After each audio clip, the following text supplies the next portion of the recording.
Hello, everyone. I'm Tom Wistrcill. I'm JT Wistrcill. I'd like to welcome you to another edition of From the Couch. It's our first round NFL draft edition. Our NFL analyst JT is here. We're going to dig into some of the things we liked and didn't like about the NFL draft.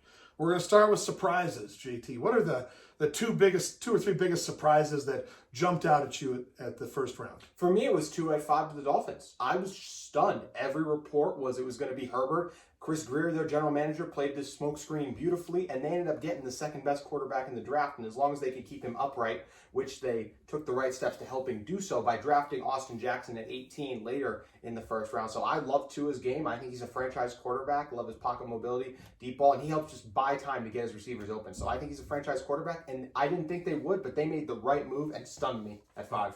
All right. What other teams kind of gave you surprises here in the first round? I am extremely biased, but the Minnesota Vikings grabbing Justin Jefferson at number 22. Never thought he would be there. I thought for sure he would go to Philly at 21 and wouldn't reach them, or there were so many teams that were receiver needy, and a lot of them passed on him because it is a loaded class. So I'm stunned that Jefferson fell to the Vikings at 22. And I got a solid corner of Jeff Gladney later. Yeah, I really thought the Vikings did a good job of getting their needs and picking up more draft picks. Mm-hmm. So nice draft by the Vikes there for the first round. Okay, so let's talk about failures. A couple teams maybe that jumped out at you, maybe didn't do as good as you would have thought in round 1. This shocked me, and in a bad way. Jordan Love to the Packers. Hated it if I'm a Packer fan. your Super Bowl window is still open.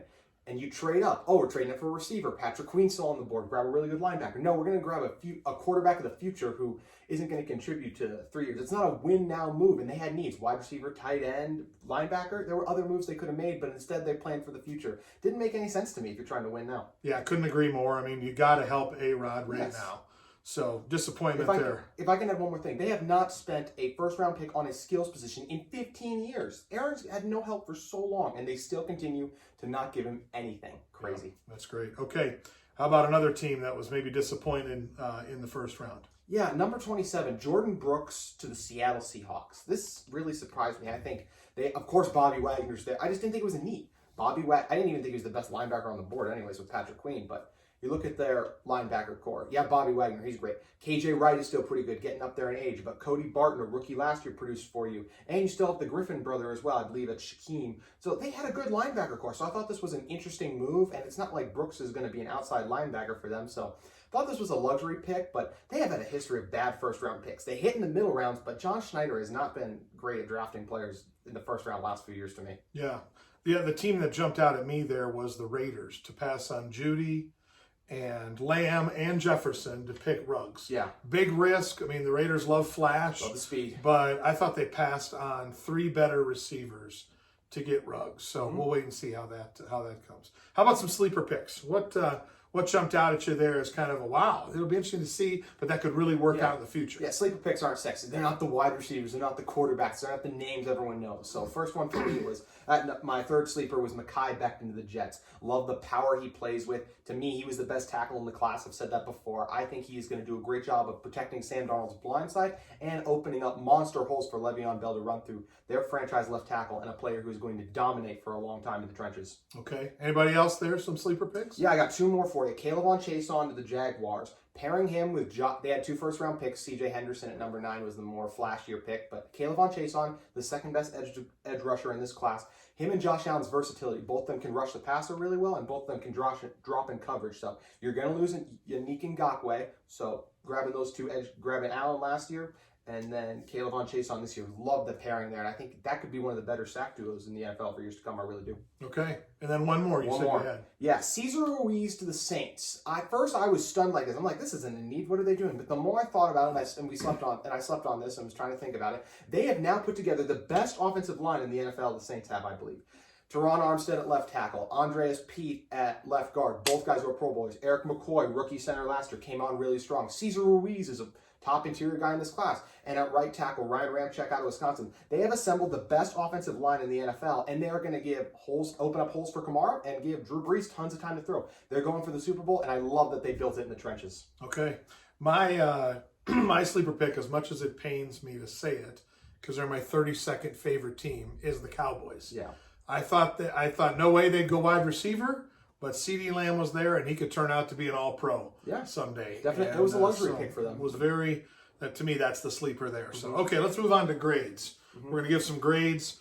Who do you give your A's to? Give me a couple teams you give A's to for the first round. Honorable mentions to the ones we mentioned earlier, to Justin Jefferson, as well as the top 3 picks. We knew they were going to happen. A's as well. So first A, Patrick Queen to the Ravens. Ravens were able to sit there, waited, and still got a really good inside linebacker, probably their guy all the time. So I really liked the Ravens. I thought they had great patience and were still able to get a top linebacker. Then Broncos grabbed Jerry Jeudy, the best receiver in the class, in my opinion. Rumors were they were going to have to trade up, give up assets, but they just sit back and let Jeudy fall right into their hands. Love his pairing with Courtland Sutton, giving Drew Lock a great target to look at. And finally, Isaiah Simmons to the Cardinals. That is another one that is a huge pickup for me. I didn't think there was any way Isaiah Simmons would be there. And he's just such a big playmaker, and he's going to create turnovers, never going to miss tackles. So the Cardinals are just winning the offseason so far. You had DeAndre Hopkins and Isaiah Simmons. I mean, those are just 2 massive names, and I really thought that was a great move for them at 8.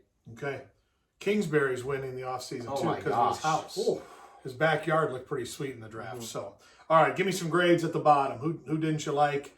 Give me some D's and F's. Yeah, once again, bad surprises earlier. By far, I gave it a D plus to Jordan Love, just because I do think there's upside there and he could one day become a good quarterback. But just for right now, did not like that pick. Same with the Jordan Brooks. But some ones I didn't like. I personally don't like Justin Herbert to the Chargers. I think he's going to be a bust there. Just personal feeling. I thought fit and teams were going to matter. I just don't see him working there, so I think that was a bad move for them. I would have rather grabbed a tackle and maybe even waited on another guy, or even waited till next year. So I don't like Herbert there. Like I said, I think he's going to bust. Also, Jalen Reagor to the Eagles. That was a weird one. I was ecstatic because it led to the Vikings getting Justin Jefferson, but Reagor he's a speed guy, but nowhere near the receiver that Justin Jefferson was. So that stunned me there. And finally, Damon Arnett to the Raiders. I thought that was a massive reach. I thought Christian Fulton, Jalen Johnson, Jeff Gladney. I mean, I thought there were a ton of corners better on the board. Instead, the Raiders went with a guy who is still a quality corner and could be, you hope, become a number 1 corner, but I don't think he's ready to shut down Keenan Allen, Tyreek Hill. Like some of those other corners would have been better suited. So all of those were in the C range for me. The only really bad one I had, like I said, was Jordan Love.